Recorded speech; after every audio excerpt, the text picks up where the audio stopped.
cardiopatías congénitas. ¿Lo ven? Buenas tardes, doctor. Sí se ve. Sí se ve, doctor. Bien, voy a tratar de ir con calma, es necesario tomar algunos recaudos y si es que hay alguna pregunta las vamos a solucionar todas al final.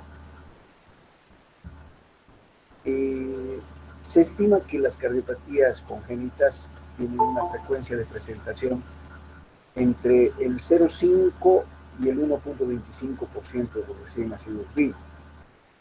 En nuestro país no se tiene una estadística certera, pero se cree que hay alrededor de un 6% de los recién nacidos vivos. Eso significa que en este país de 11,5 millones de habitantes, por lo menos hay 600,000 cardiópatas congénitos, es decir, más de medio millón de cardiópatas congénitos en distintos periodos de la vida, por supuesto. Para tratar de aterrizar un poco en esto de las cardiopatías congénitas, vale la pena considerar que es una malformación del corazón o de los grandes vasos que está presente en el momento del nacimiento. Si es que existiese una malformación o algo después del nacimiento, pues esto entra dentro de la categoría de cardiopatías adquiridas. La presentación, 7 de cada 1000 mundo, más o menos, y en nuestro medio, 6 de cada 100. 3 de cada 1000 de estos niños no tienen ningún tipo de síntomas durante el primer año de vida, y dentro de ese primer año de vida, 2/3 partes de estas guaguitas se mueren porque o no ha habido diagnóstico o ha habido diagnóstico malo y por supuesto el tratamiento ha sido malo, o con diagnóstico bueno el tratamiento ha sido malo porque hay todavía esa creencia de que le escuchamos un soplo a su guaguita, le vamos a dar un tiempo y muy probablemente el soplo se le cierre. Es una barbaridad que se dice en algunos centros médicos todavía. No voy a entrar en detalles de lo que es el desarrollo del troncocono, el tabique interauricular o el interventricular, porque ustedes ya saben eso. Lo cierto es que vale la pena que ustedes sepan, porque recuerden que hacia el final de la tercera semana, después del día 21, ya está prácticamente todo formado y que de hecho algunas de las estructuras son muy importantes para la vida prenatal y no son importantes para la vida postnatal. Voy a hacer una aproximación al respecto en relación a esta imagen que es el producto de la gestación, un bebé dentro del vientre y su corazón representado por una caja que tiene 4 estructuras, las 2 de arriba, aurículas, las 2 de abajo de esto. ¿Qué es lo que tiene un bebé en periodo de gestación? Bueno, un pulmón que no funciona, una placenta que sí.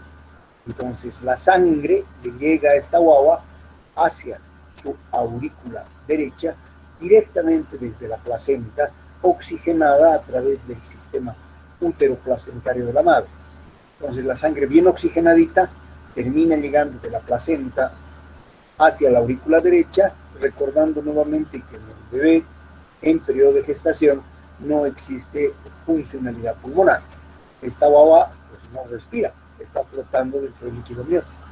Esta sangre muy bien oxigenada que ha llegado desde la placenta hasta la aurícula derecha termina bajando hacia el ventrículo derecho y se termina yendo rumbo a los pulmones que son no funcionales.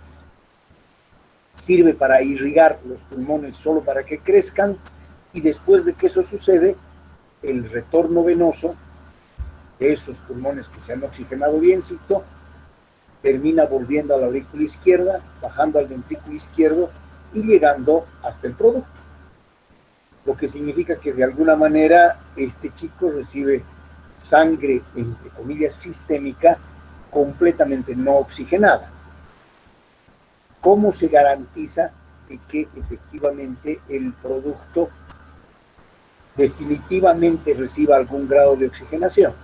Tienen que haber unos cortocircuitos naturales. ¿Cuáles son estos cortocircuitos naturales? La comunicación interauricular, de donde el flujo aumenta para la nutrición celular sistémica de este feto, y tiene que haber además un conducto arterioso que está en la parte inferior, que es permeable y que además conjuntamente la comunicación interventricular y la presencia del flujo hacia la circulación sistémica por estos cortocircuitos garantiza verdaderamente que le llegue sangre y el bebé vaya desarrollándose dentro del vientre materno. Por supuesto, el flujo venoso se va a decantar por la placenta y en la placenta se va a hacer el intercambio gaseoso necesario para que esta parte cíclica vuelva a funcionar. ¿Qué es lo que sucede en el recién nacido? Pues hay dos cosas que son interesantes. La placenta deja de existir y los pulmones son órganos verdaderamente funcionales. Llega a estos la sangre no oxigenada y empieza a ingresar sangre perfectamente oxigenada que termina llegando a cavidades izquierdas y garantizando la circulación sistémica. Esto pues va a determinar que el flujo venoso retorne hacia aurícula derecha, baje al ventrículo derecho y termine de ventrículo derecho saliendo por pulmonar rumbo hacia los pulmones para que se produzca la hematosis. Durante este periodo se imaginarán ustedes que se tiene que cerrar la comunicación interauricular, se tiene que cerrar la comunicación interventricular y también el ducto arterioso persistente termina cerrándose al cabo de una semana. Esta es la secuencia de circulación normal. Para hacer una secuencia de esta circulación, voy a partir de algún lugar. Vamos a partir de la aurícula izquierda. Las letras en rojo significan que a través de las venas pulmonares le llega sangre muy bien oxigenada desde los pulmones a la aurícula izquierda y esta sangre termina bajando hacia el ventrículo izquierdo, también muy oxigenada, y de este ventrículo izquierdo la sangre termina saliendo por aorta y esto pues lleva a la circulación sistémica como todos nosotros conocemos. Esto permite la irrigación normal del tejido humano y se produce después del paso de la sangre arterial pues el retorno a través de capilar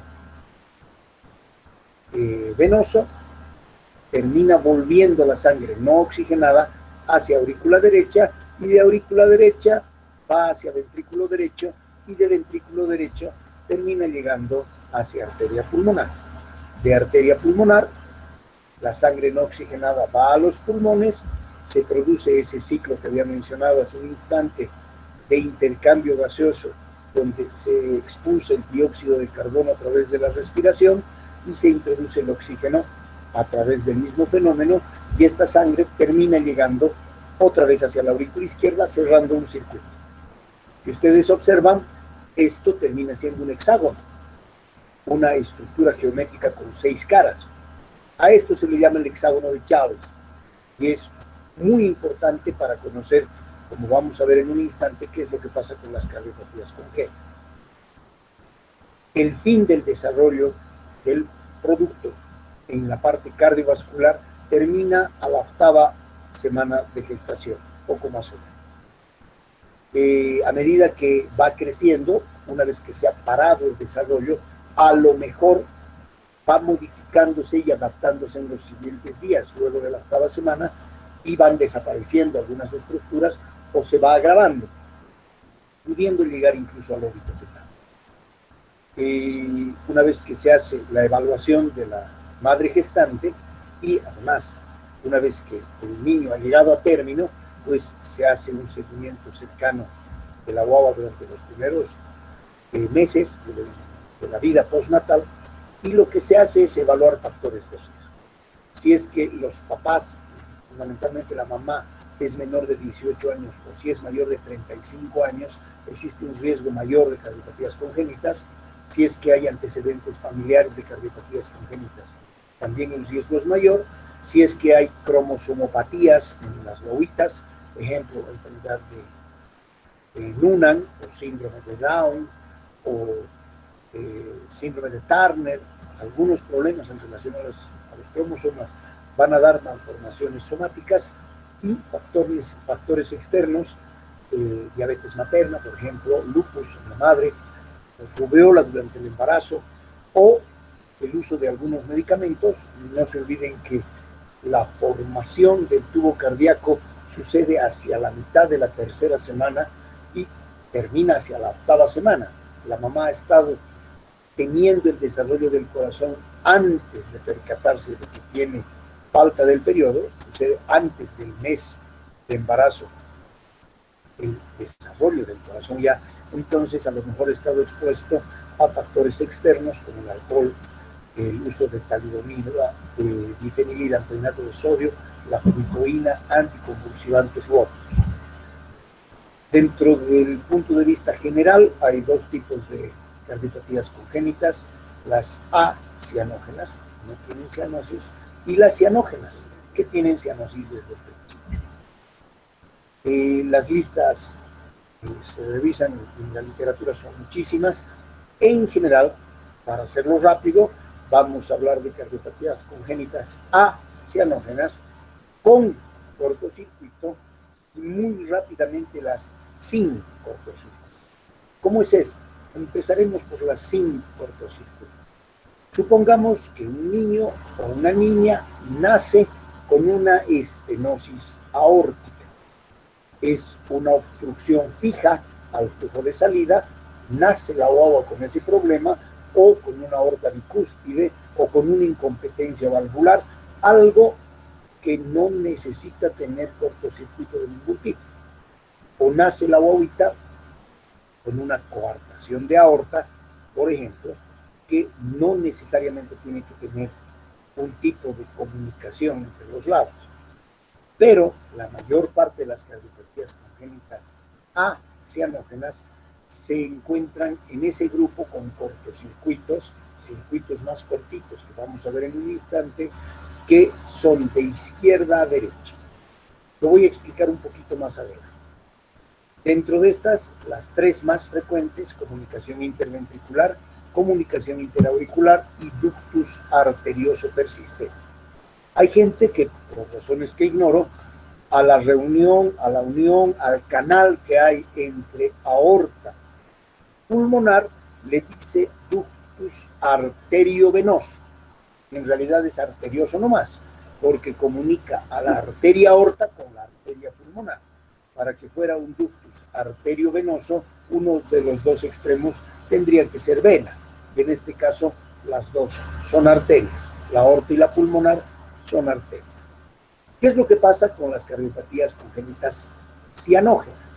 El cortocircuito es al revés. El cortocircuito es de derecha a izquierda. Como no es muy natural que haya un cortocircuito de derecha a izquierda, es más racional por juego de presiones que sea de izquierda a derecha. Me voy a tomar un tiempito para explicarles eso. Esta es la frecuencia de presentación aproximada. Fíjense ustedes que con mucho, casi entre una tercera a una cuarta parte de los niños y niñas tienen comunicación interventricular, solo un 10% tienen comunicación interauricular o persistencia del conducto arterioso, y de ahí para abajo tienen ya las otras cardiopatías, las cianógenas, ¿sí? Con 6 a 7 u 8%, con menor frecuencia otras. Dentro del total de ese 6% que creemos que es lo que existe en nuestro país. Voy a comenzar por las acianógenas. Representan una alteración estructural del tabique, a veces con compromiso valvular, grandes vasos, paredes de las estructuras, comunicaciones intracardíacas, intravasculares, un popurrí, varias cosas. Voy a comenzar por la CIA. La comunicación interauricular por orden anatómico, no por orden de frecuencia. La CIA es más frecuente. La comunicación interauricular es más frecuente en niñas, con una presentación de 1.5 a 1, habitualmente silenciosa. Lo voy a explicar muy rápidamente. La edad promedio del diagnóstico se hace más o menos cuando la guagua tiene 5 años. Hay una diferencia en la ganancia de peso en el 37% de los casos, y cuando hay gran hipodesarrollo está presente esto más o menos en el 82%. Lo voy a explicar es un defecto anatómico entre las dos aurículas, es, para decirlo en sencillo, un agujero entre las dos aurículas, y como ustedes comprenderán, después de que la guagua nace, la presión intraauricular izquierda, por el aumento de la presión generada por la ventilación, la presión intraauricular izquierda es mayor que la presión intraauricular derecha. La presión intraauricular derecha casi siempre se mantiene en cero, de tal manera que cualquier cosa tiene mayor presión que la aurícula derecha normalmente en reposo. Entonces el cortocircuito se hace de izquierda a derecha. Esto, como se menciona ahí, hace que la sangre, lo voy a detallar apenas en un instante, el flujo sanguíneo que llega a la aurícula derecha desde la comunicación, pero a esta aurícula también le llega la sangre que viene de cava superior y de cava inferior. Entonces hay un volumen aumentado en la circulación de la aurícula derecha, y esta circulación incrementada baja al ventrículo derecho. Y esta sangre parcialmente oxigenada por lo que le vino desde la aurícula izquierda vuelve a ir a circulación pulmonar. Normalmente tenemos nosotros un agujero, normalmente se llama foramen oval, y ese foramen oval se cierra o debiera cerrarse en el momento. La clasificación es variada, hay mucho más que esto, pero hay básicamente tres tipos para que ustedes conozcan. Una comunicación interauricular altita, bien cerca de la cava superior, que se llama tipo seno venoso. Una comunicación interauricular un poco más abajo, que es la más común de todas, tipo ostium secundum, que está presente en casi el 70% de los casos de la comunicación interauricular, y una tercera, que es una muy inferior, muy cerquita de la válvula tricúspide, que es la comunicación interauricular tipo ostium primum, que entre la del seno venoso y esta no alcanzan a ser de significación estadística. Lo más frecuente es que sea tipo ostium secundum.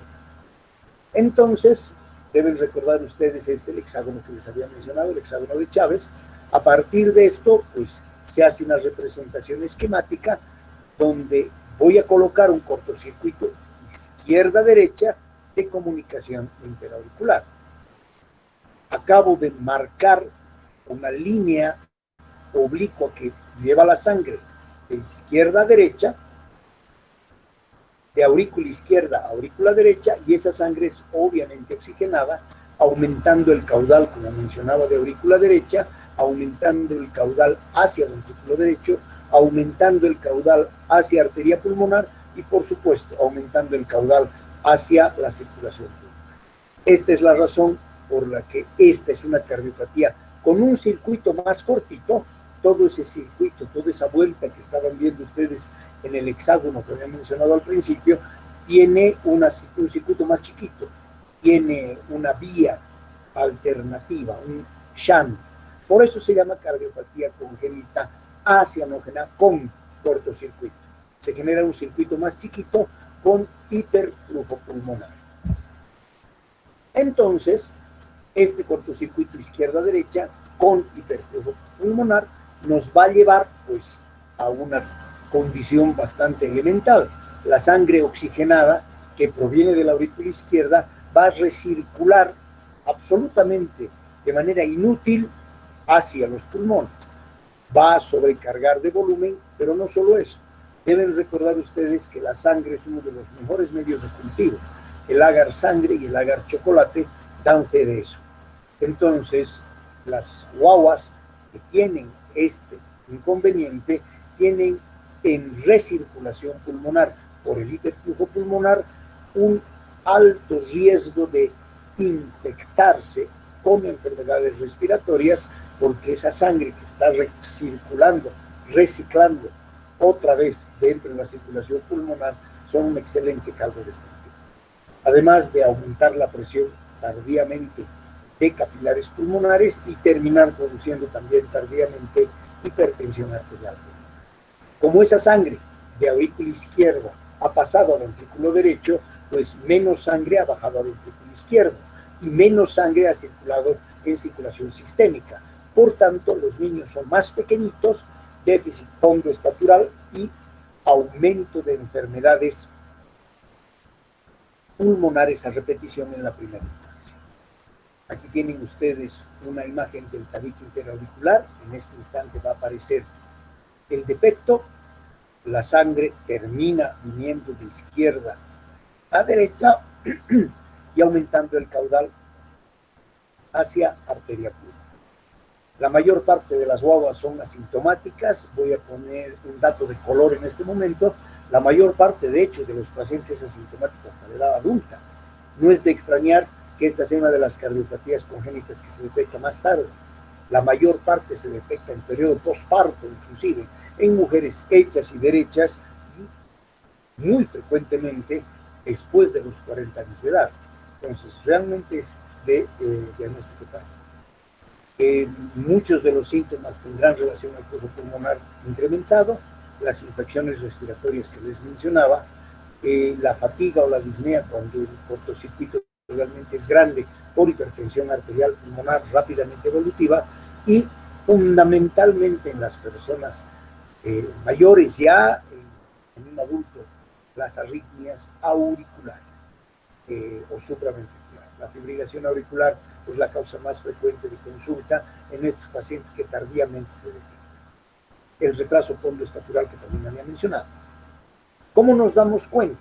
Pues, como les decía, hay un orificio en medio de las dos aurículas, pero el gradiente de presión es tan bajito, a este lado, en la derecha, hay 0, que la auscultación no es por el defecto a partir del orificio, sino que ese caudal enorme de sangre que le ha llegado a aurícula derecha, desde cavas y desde el lado izquierdo, que baja ventrículo, termina saliendo por la pulmonar.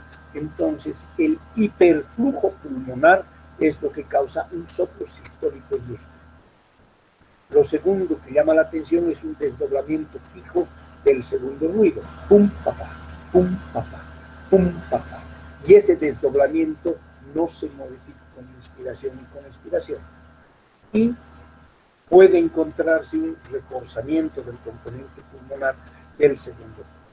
Todo, como ven ustedes, tiene que ver con auscultación en área pulmonar, soplo sistólico en área pulmonar, desdoblamiento del componente pulmonar del segundo ruido y datos sugestivos de hipertensión arterial pulmonar. La comunicación interauricular no se diagnostica por el defecto propiamente dicho, ni por el paso de la sangre a través de ese orificio.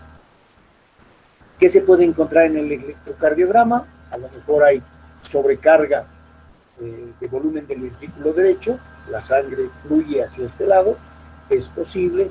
La placa de tórax nos va a mostrar signos de congestión pulmonar, es una cardiopatía con hiperflujo, cardiomegalia, puede haber dilatación del tronco de la arteria pulmonar dependiendo del tamaño del defecto, y pues el medio ideal para hacer el diagnóstico, el gold estándar, es el estudio ecocardiograma. Lo que va a hacer es visualizar el tamaño, hacer un cálculo del flujo, el tamaño del defecto, el tamaño del crecimiento de las cavidades derechas, el grado de hipertensión pulmonar y el tratamiento. Lo que normalmente se hace es cerrar el orificio. Se puede hacer a través de métodos quirúrgicos. Nunca se cierra el defecto abriendo y frunciendo, si ustedes me permiten, el agujero. Normalmente se pone un parche de pericardio de bovino o un parche de piel liofilizada de cerdo o algún tejido biosintético, o finalmente se hace cierres percutáneos a través de dispositivos en forma de espiral o de paraguas que se abren dentro de la cavidad auricular. Me voy a explicar muy rápidamente para el tratamiento.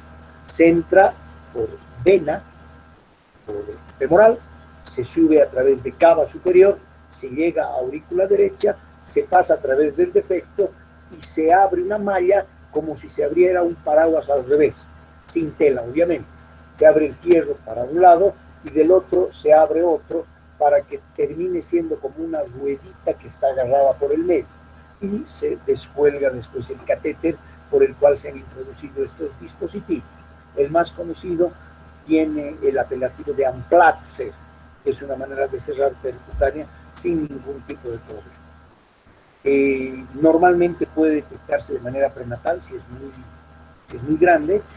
Cuando se llega a detectar de manera prenatal, verdaderamente en casi la mitad de los casos hay alteraciones cromosómicas. Si se detecta después del nacimiento, el porcentaje de alteraciones cromosómicas es menor.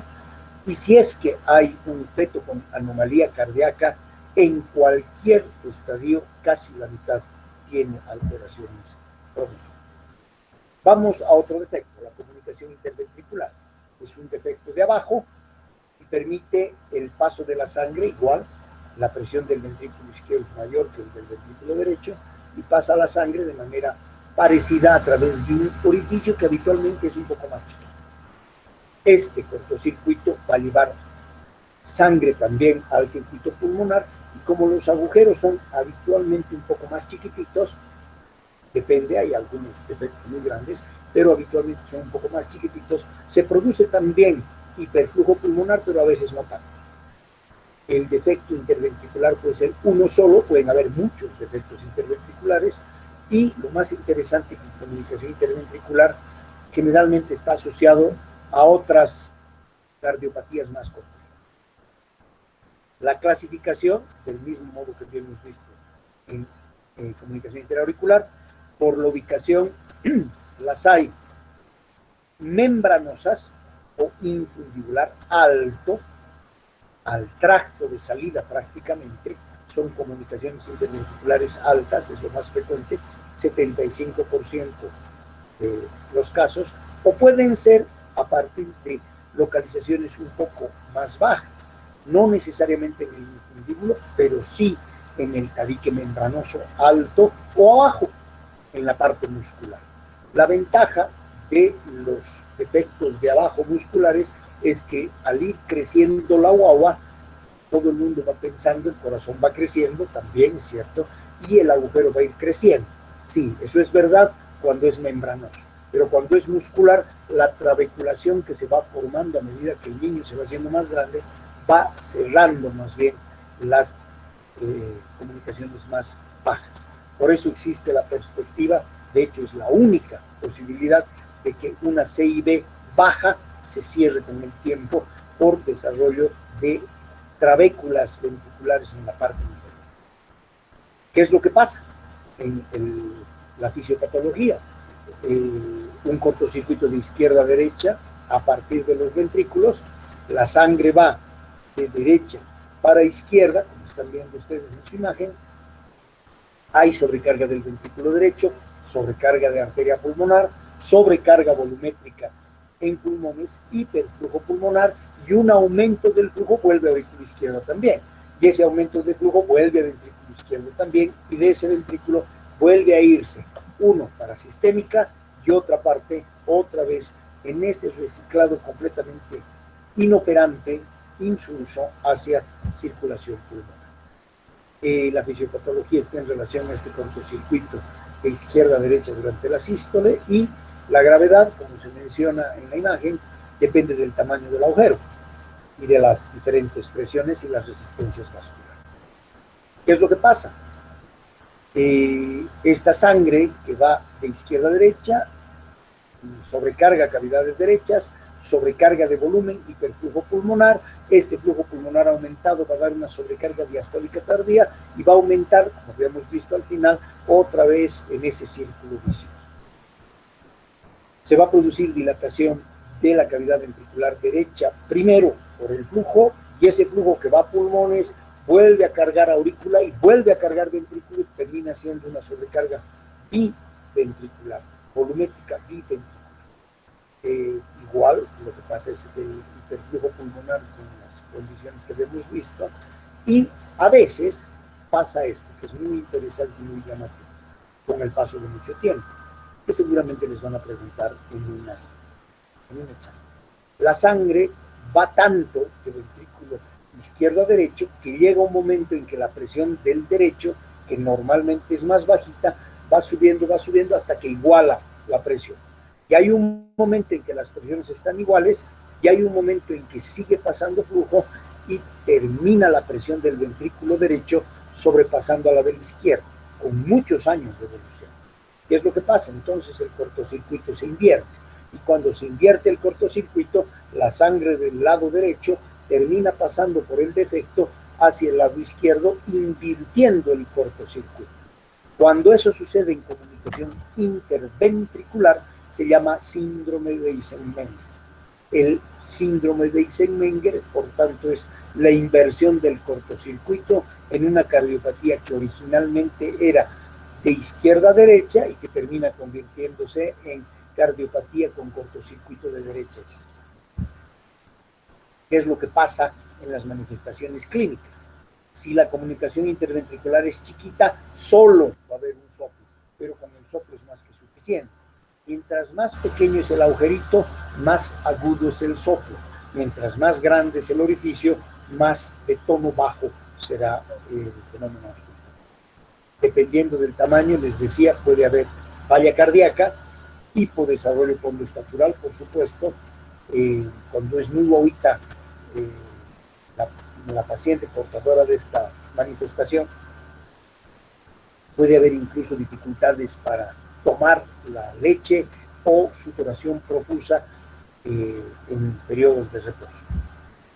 Si es que es mucho más grande, puede haber taquipnea, disnea, en la toma, son bastante pequeños, en la toma de la leche, el retraso pondoestatural puede ser importante si es que la comunicación es grandota, y cuando se pase el año, pues la presión del lado derecho empieza a igualar a la del izquierdo, y después de los 2 años el cortocircuito se invierte. El Eisenmenger se caracteriza por una cianosis progresiva severa, disnea, fatiga, y el dato clínico fundamental es un soplo. Esto se escucha mucho, un soplo en banda. ¿Cómo es un soplo en banda? No es como un soplo en banda de música, es un soplo en banda como las bandas que les ponen a las misas.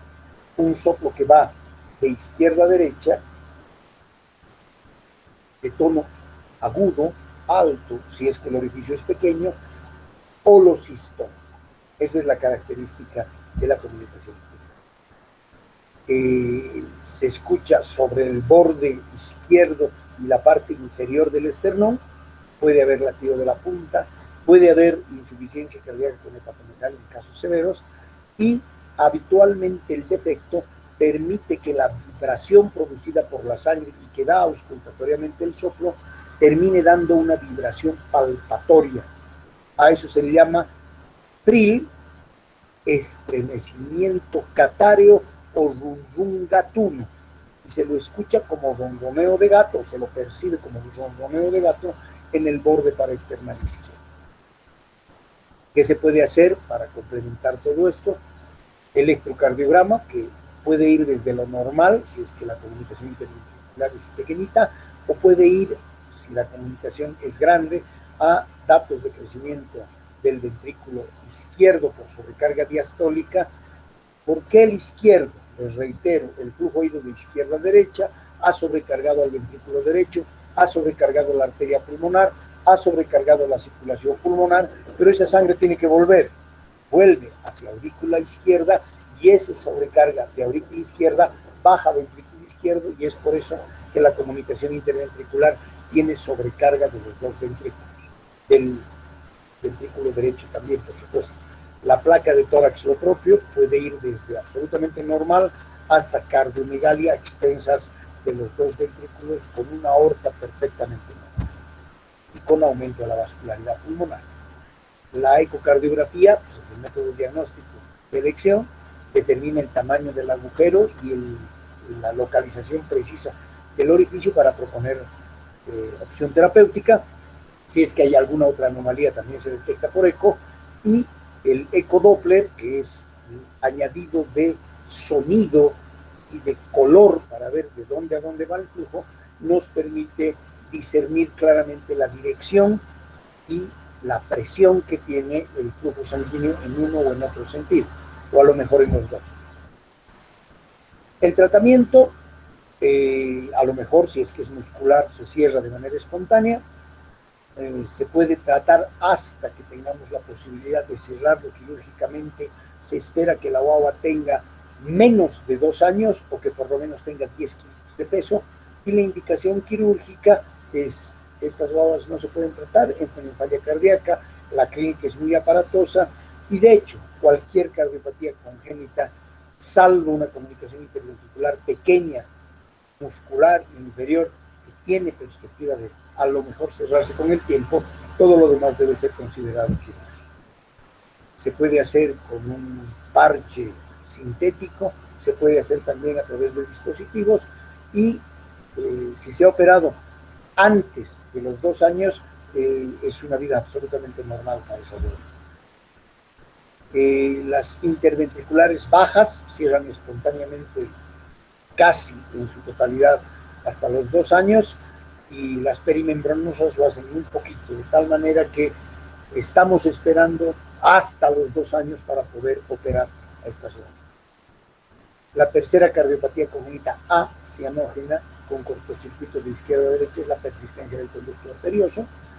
Persiste el conducto que une la aorta con la pulmonar. El corazón normal tiene la aorta por su lado, la pulmonar, y tiene un ligamento chiquitito que es el ligamento del ductus. Voy a ponerles la imagen donde está localizado habitualmente el ductus. Este es el defecto, y el agujero está, o el canal está, o el conducto está entre la aorta y la pulmonar. Entonces el flujo de sangre termina llegando hacia la arteria pulmonar directamente a partir de este estructura.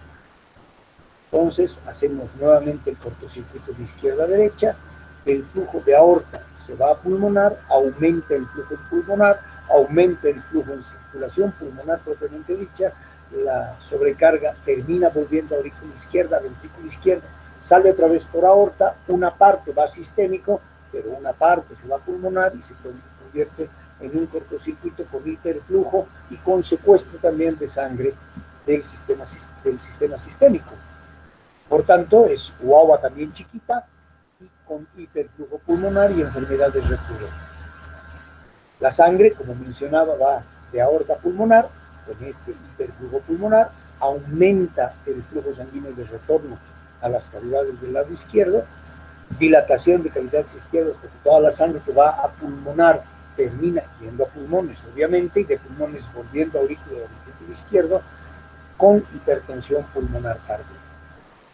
Si es que es pequeñita la persistencia del conducto arterioso, no pasa nada, hay un retraso conductural que está presente en grandes o medianas comunicaciones con este problema de enfermedades recurrentes de pulmones también, taquicardia, taquipnea, sudoración, equivalentes pediátricos de insuficiencia cardíaca, y lo que llama la atención es un soplo que se llama el soplo de Gibson, el soplo en maquinaria, y es un soplo que también se acompaña de frémito alto, pero tiene la particularidad, se llama en maquinaria. ¿Qué maquinaria? Las maquinarias de vapor de antes, porque la característica del soplo del ductus es que es sistólico y diastólico.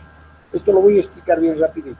La sangre sale por aorta y se mete por el agujero o por el canal. Termina dando soplo sistólico. Pero la sangre, normalmente saliendo de aorta, que se acaba de meter, la sangre normalmente vuelve un poquito para cerrar las sigmoideas aórtica y pulmonar. Entonces, en sístole, la sangre sale y se mete por el ductus, y en diástole, al volver la sangre para cerrar las sigmoideas, se mete también por el conducto. Por eso es un soplo sistólico y diastólico, que le llaman continuo también, sistólico y diastólico en maquinario de Gibson. Y esto se caracteriza por un pulso arterial célere o saltón, con altas ondas sistólicas y colapsos diastólicos profundos. ¿Qué es lo que se hace? El electrocardiograma, que a lo mejor no muestra nada, puede haber algún dato de crecimiento auricular o ventricular izquierdo, o de ambos. La placa de tórax, que no muestra prácticamente nada si es que el ductus es chiquito, puede mostrar cardiomegalia a expensas de cavidades izquierdas, porque reitero nuevamente, el flujo pulmonar que ha ido a pulmonar tiene que volver y vuelve a cavidades izquierdas, y es por eso que se ven grandotas, y el eco obviamente es el método de elección. Si la guagua es prematurita, se puede utilizar indometacina o ibuprofeno para inhibir las prostaglandinas y producir el cierre postnatal, o se puede colocar un clip o un dispositivo también percutáneo que lo cierre. Se lo puede hacer a través de cirugía con toracotomía. Para el ductus no se hace tratamiento con toracotomía anterior. Para el abordaje del ductus se hace toracotomía arqueada posterior y se le engancha el ductus por detrás. No es de elección ya, pero eso es algo que más o menos se hace. Los próximos minutos voy a concentrarme en las cardiopatías cianógenas. Las cardiopatías cianógenas, obviamente su nombre lo dice, siempre va a tener cianosis. Como hay cianosis, significa que la oxigenación es pobre. Y si la oxigenación es pobre, estas cardiopatías congénitas no tienen aumento de vascularidad pulmonar. De hecho, tienen disminución de vascularidad pulmonar. Por eso son cianógenas. Tres las más importantes: la tetralogía de Fallot, la transposición de los grandes vasos y la enfermedad de Epstein. De estas, en el medio, las más frecuentes, la tetralogía de Fallot y la enfermedad de Epstein, y la característica es un cortocircuito al revés, un cortocircuito que va de derecha para izquierda. Esto es más difícil de comprender, pero me voy a tomar un par de minutitos para eso. ¿Cuáles son los datos de la cardiopatía congénita cianógena en un neonato y en un lactante? Pues hay un problema en el desarrollo de la guagua, y como es cianótica, ese bebé intrauterinamente no está desarrollándose de manera apropiada, un poco más chico. Cuando nace, es una guagua que no crece, que se alimenta de manera muy dificultosa y que tiene un notable retardo postestatal. Y hay cianosis temprana. Empieza a ponerse azul desde chiquito. Hay que tomar algunos datos importantes, un par de tips. Es posible que haya una cianosis para abajo, o hay posibilidad de que sea cianosis para arriba. Generalmente son cianosis globales, pero es posible que haya estos dos tipos. Si la guagua tiene una cianosis para abajo, lo primero que hay que descartar es coartación de aorta o una hipoplasia del arco aórtico, algún problema en la formación de los arcos que impide que la sangre llegue hasta abajo. Y si es que resulta que hay una cianosis para la parte de arriba, hay que pensar en transposición de los grandes vasos con hipertensión arterial pulmonar y con probable ductus arterioso que permita que la sangre recircule aquí arriba nomás y termine no baja. La cianosis es un dato fundamental. Las guaguas son de un color moradito bastante peculiar, y cuando son más grandecitas terminan con acropatias. Fíjense que la mano que sostiene abajo es rosadita y la mano del bebé es morada. Esto es lo que tiene que ver con la cianosis. Voy a comenzar por una de las más frecuentes, que es la tetralogía de Fallot. Lo he dividido en cuatro cositas. Primero, es la cardiopatía congénita cianógena más frecuente a nivel internacional y local también. Lo segundo, está asociada a otras patologías: síndrome de Down, síndrome de George, alteraciones múltiples. Es un problema de cavitación ectópica, eso lo voy a explicar en un momentito, y corresponde del 6 al 7% de todas las cardiopatías congénitas. Y las cardiopatías congénitas en nuestro medio representan más o menos el 6%. ¿Qué es lo que pasa? Las patologías asociadas: conducto arterioso, CIA, asocian junto con la tetralogía de Fallot, y las patologías extracardíacas, el Down, básicamente ano imperforado, polidactilia, translocación del cromosoma 21, síndrome de Down también, de Turner, y sordomudez. ¿Qué es lo que va a pasar? 4 cosas. No le presten mucha atención a esta diapositiva, vale la pena prestarle atención a la próxima. Pero las 4 cosas, cuando se las explica, son un poco más fáciles de entender. Uno comienza por lo que comienza, pues estenosis pulmonar, dextroporción de la aorta, cabalgamiento de la aorta, hipertrofia del ventrículo derecho y comunicación interventricular. Pero para entender esto, vale la pena fijarse esta imagen. Observen ustedes que el lado derecho tiene la sangre no oxigenada en azul y la sangre del lado izquierdo es la oxigenada, pero por alguna razón las dos sangres, la azul y la roja, se están saliendo por aorta. Eso es lo que pasa en la tetralogía de Fallot. ¿Cómo hago para explicar eso? Tetralogía de Fallot. 4 cositas. Las alteraciones básicas, comunicación interventricular primero, estenosis pulmonar, dextroposición y hipertrofia del ventrículo derecho. Pero lo explicaré. Resulta que todos tenemos un anillo que se llama el anillo atrioventricular común. Ese orificio es el que separa primigeniamente las aurículas primitivas del ventrículo primitivo. Abajo empieza a producirse ese garabato rojo que es el tabique interventricular muscular, que empieza a producirse abajo. De arriba se está produciendo el septum primum, que está colgando, si ustedes permiten, para tabicar las aurículas. En ese periodo del proceso, pues surge una estructura medial en ese orificio aurículo-ventricular primitivo y divide ese orificio aurículo-ventricular primitivo en 2 agujeritos más chiquitos. El orificio aurículo-ventricular primitivo del lado derecho, que va a ser la tricúspide después, y el orificio aurículo-ventricular del lado izquierdo, que va a ser la mitral después. Y terminan apareciendo 2 estructuras, una que va para arriba y otra que va para abajo. La de arriba se va a convertir en el tabique interauricular y la de abajo se va a convertir en el tabique interventricular membranoso, que se va a juntar con el muscular que se estaba formando. Ahí se teóricamente formaría el tabique interventricular completo. La clave es esta: la desaparición a partir de la almohadilla endocardíaca de esa prolongación inferior. Y como no hay prolongación inferior, pues eso va a dar la comunicación interventricular. El defecto que manda toda esta cardiopatía es en principio la comunicación interventricular. Bien, ¿qué más pasa? Lo segundo que pasa, la proyección hacia adelante de esta almohadilla endocardíaca primitiva va a dar lugar a la aparición de los grandes vasos. Esta prolongación va a dar lugar a la aparición de la arteria pulmonar y de la aorta. La aorta por adelantito, la pulmonar por detrás. La aorta por adelantito y a la izquierda, la pulmonar por detrás y hacia la derecha. En la imagen, en rojo, lo que va a ser la aorta y lo que va a ser la pulmonar.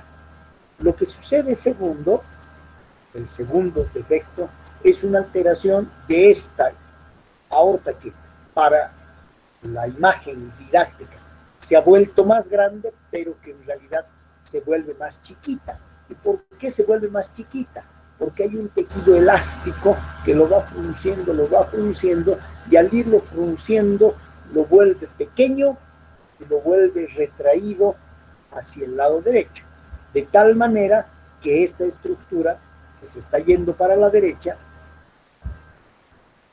termina moviéndose como un resorte hacia la derecha, se hace más chiquita la pulmonar, jala toda la estructura de la aorta hacia ese lado.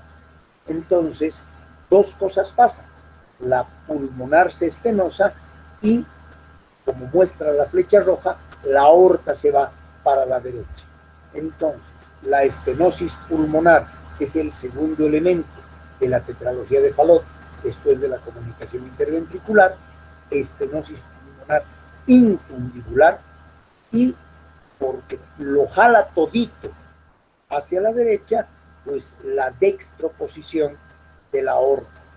A esta dextroposición, es decir, a esta posición hacia la derecha, a esta jalada hacia la derecha de la aorta, se la llama también aorta cabalgante. ¿Por qué? Porque da la impresión, igualita que la imagen del gato ahí, que está cabalgando esa aorta encima del tabique interventricular. Por eso se la llama aorta cabalgante. Tenemos tres elementos ya: la comunicación interventricular, la estenosis pulmonar y la dextroposición de la aorta. La estenosis pulmonar va a llevar a un crecimiento del ventrículo derecho por hipertrofia. Como está estenosada esa válvula, pues todo el ventrículo derecho va a tratar de vencer la resistencia que ha causado la pulmonar y empieza a crecer. El cuarto elemento es la hipertrofia del ventrículo. Como la aorta está cabalgando, cada vez que la sangre baje de aurícula a ventrículo derecho, como no puede salir la sangre para ventrículo derecho, para arteria pulmonar, porque la arteria pulmonar está estenosada, entonces la sangre mezclada con la izquierda se sale por esa aorta que está colocada al medio. Por eso la cianosis es temprana. La hipertrofia del ventrículo derecho es el cuarto. Aquí ven ustedes una representación fisiopatológica interesante. Fíjense ustedes, aurícula derecha está de cabeza, por supuesto. Aurícula derecha, la sangre va a ventrículo derecho, pero como no puede salir por la arteria pulmonar, porque está estenosada la arteria pulmonar, se pasa por la comunicación interventricular y esa se pasa directamente a esa aorta que no está en la posición normal, sino está más al medio. Entonces esa aorta cabalgante lleva la sangre mezclada ya, morada, y la guagua es cianótica. Esa sangre va al cuerpo, que es esa C, del cuerpo va la sangre hacia aurícula derecha, hacia ventrículo derecho, con la intención de que vaya a pulmón. A pulmón va muy poquito, como va muy poquito, muy poquita sangre oxigenada, vuelve a aurícula izquierda, y esa sangre oxigenada en aurícula izquierda termina mezclándose con la venosa que está en el lado derecho y que termina mezclándose otra vez en un círculo vicioso enorme. ¿Qué es lo que pasa? El cuadro clínico característico es una guagua que se fatiga muy rápido con el esfuerzo, que es cianótico desde el principio y que va empeorando su cianosis, hace crisis hipóxicas esta guagua, se pone morada. La estenosis no solamente es valvular, la mayor parte del tiempo es del infundíbulo de la pulmonar y a veces con hipoplasia o con atresia pulmonar inclusive. Entonces la guagua respira realmente mal, se asusta de algo y cierra más la pulmonar, y sobre lo cianótico que era, se pone más cianótico todavía, que hace crisis anóxicas con pérdida de estado de conciencia e incluso convulsiones. La guagua tiene hipocratismo digital y la característica es el acuclillamiento. Los niños cuando se cansan se acuclillan. ¿Por qué? Porque impiden el retorno venoso en la parte de sus tobillos, en la parte de sus rodillitas y en la parte de sus caderas. Entonces crean tres sifones que disminuyen el retorno venoso porque no pueden manejar su circulación verbal. Hay hipodesarrollo condoestatural, depende de qué tan serio sea el intercambio de sangre, va a haber cianosis facultativa de piel, mucosas o todo. Hay un soplo sistólico eyectivo en área pulmonar, con frémito también.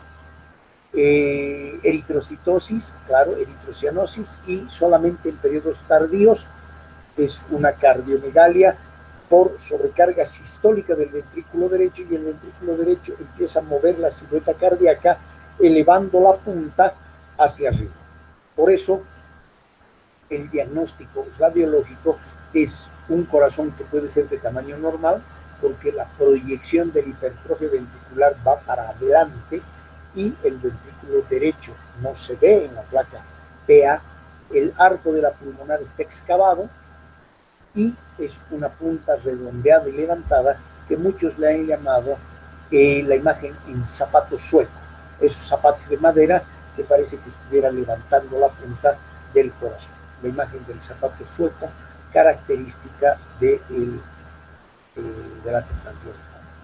Aquí tienen una imagen ecocardiográfica, ahí se ve una comunicación interventricular, está marcada con una línea roja, ventrículo derecho, ventrículo izquierdo, el ventrículo derecho muy trabeculado a la derecha, y esta imagen que dice AO en la parte central, con los muy chiquititos que tienen como un blanco ahí, nos muestra que la aorta está colocada casi encimita del tabique interventricular. Entonces, el flujo de ventrículo izquierdo y el flujo de ventrículo derecho se sabe.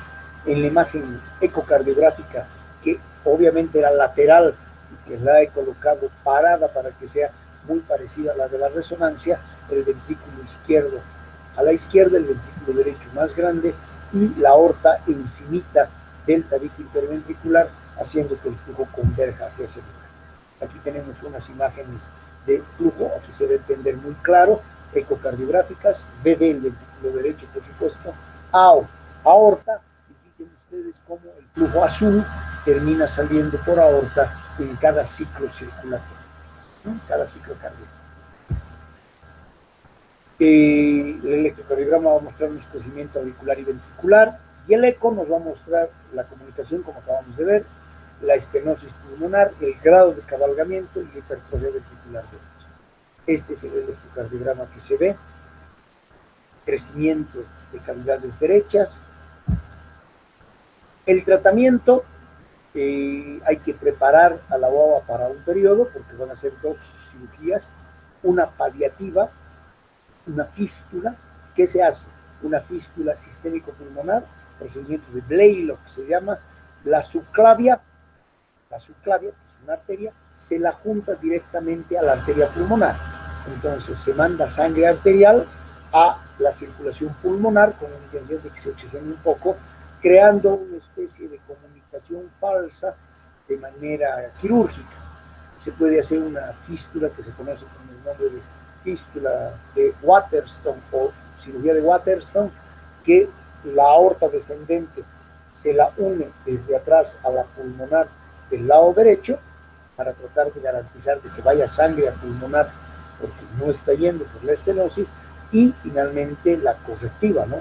Poner un parche en medio de la comunicación interventricular, reorientar la aorta hacia su lado, que tiene una mortalidad muy alta, y se hace después de que la guagua ha estado viva 6 meses por lo menos. ¿Por qué? Porque la estructura cardíaca es muy chiquita como para estar haciendo cosas. Voy a terminar con esto porque el tiempo verdaderamente no me da para más. La enfermedad de Epstein. ¿De qué trata la enfermedad de Epstein? Si ustedes se fijan, a un lado hay un corazón normal y al otro hay uno que dice ASD, Atrial Septal Defect, defecto del tabique interauricular, pero lo más grande y lo más llamativo es que la RA, la aurícula derecha, es mucho más grande. ¿Y por qué es más grande? Porque la valva septal de la válvula tricúspide se ha ido para abajo. De eso trata la enfermedad de Epstein, es una malformación de la tricúspide. La valva septal de la válvula tricúspide se va para abajo. El 60% de los pacientes se asocian a comunicación interauricular, 40% no. Por eso la enfermedad de Epstein figura entre patologías, cardiopatías congénitas cianógenas a cianógenas. Lo voy a explicar muy rapidito con esta imagen. Y ojalá se vea el cursor de la computadora. Resulta que nosotros estamos habituados que a la altura, como pasa en el lado izquierdo, la aurícula sea todo lo que está encima de la válvula mitral y ventrículo sea todo lo que está debajo de la válvula mitral. Aquí pasa lo mismo, aurícula es todo lo que está a la altura de la válvula tricúspide y ventrículo es todo lo que está debajo. Pero como la valva septal se ha implantado más abajo, válvula tricúspide y válvula mitral no están a la misma alturita, la tricúspide está más abajo, el ventrículo derecho más chiquitito. Si partimos del concepto de que todo lo que está debajo de la válvula es ventrículo y todo lo que está arriba es aurícula, entonces esta aurícula se vuelve una cosa enorme. Esta porción que anatómicamente es teóricamente ventrículo es funcionalmente aurícula, y este lugar se llama porción auriculizada del ventrículo derecho. Entonces no cierra bien, se produce una incompetencia valvular. Cuando el tabique está íntegro, entonces es una insuficiencia tricúspide y pare de contar. Pero cuando hay comunicación interauricular, el flujo de la sangre aquí es tan alto que termina pasando a través de la comunicación interauricular, produciendo cianosis facultativa. Las características radiológicas son corazones enormes, que tiene pinta de garrafa o de pelota de fútbol americano. Esa pinta tiene la enfermedad de Epstein. imágenes grandotas, grandotas, con corazones realmente gigantescos. No sé si tengo aquí alguna otra cosa más, no me alcanza el tiempo para más. Hemos completado nuestra horita. No sé si tienen alguna pregunta, por favor. Ahora es 4.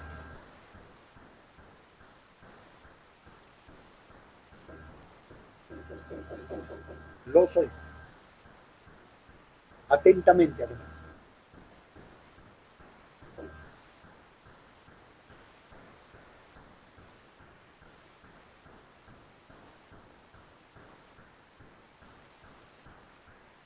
¿No tienen preguntas? ¿Nada? ¿Nada, nada? Hablen ahora, que es cuando tienen que hablar. Esto de la hipertensión pulmonar es muy interesante. En este minuto estoy abriendo una comunicación que me han pasado de hipertensión pulmonar, que si es que vale la pena la comparto con ustedes. ¿Preguntas? ¿Nada? No, doctor, todo muy claro. Perfecto. Hay un problema ahora, ¿no? Esto es muy rapidito. Como ven ustedes, como está aquí, ojalá se pueda ver, dice American Heart Association 1401, el que me han pasado en este momento. Pero es para hablar de hipertensión pulmonar y COVID, porque hay personas que tienen además daños colaterales relacionados al COVID y que además pueden o no tener cardiopatías congénitas. Probablemente esa sea la línea a la que hay que aplicarse a futuro. Les digo esto más y lo cortamos ahí. La sindemia es lo próximo que va a aparecer. ¿Cuál sindemia? COVID, VIH, tuberculosis. En nuestro medio esa va a ser la triada que va a caracterizar seguramente la patología de ahora. ¿Ok? Disfruten el resto de su feriado y chao. Gracias, doctor. Muchas gracias, doctor.